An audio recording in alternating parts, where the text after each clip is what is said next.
Elliot, my godson. I know it's a little late, but your birthday present should have arrived by now. I hope you like it, and when you wear it, I pray you remember how much I love you. Your father has kept me informed on your progress in life. He has no other choice.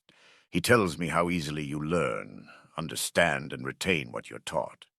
We're both swollen with pride due to you.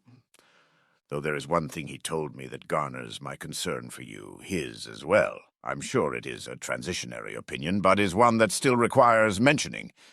You don't care to learn how to read, my dear child. You are too curious about life to limit yourself in such a manner. Had Jehovah meant us to live by the spoken word alone, he would not have instructed his servants to write the good word you own today. Humor me, my beloved. Look at the book you yourself own. Does it speak to you aloud as I do to you now? Of course not. If it did, then there would be no need to read or write. Does your father simply conjure words from his mind while looking at the pages he has read to you? We both know that would be a silly thing and is untrue. Hold on to wisdom, and it will hold on to you. And to be wise, you must read. To share that wisdom, you must write. One cannot be done without the other.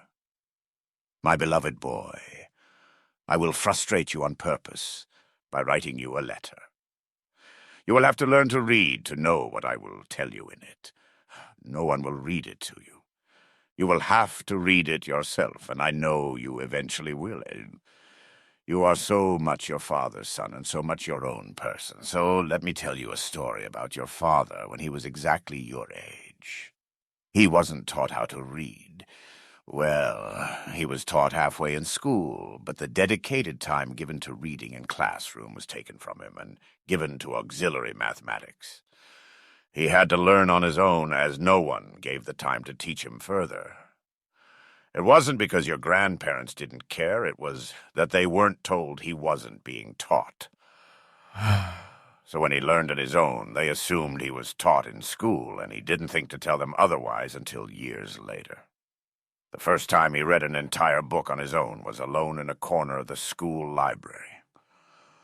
He told me, from what he remembers, that it just clicked one day, and things spiraled from there.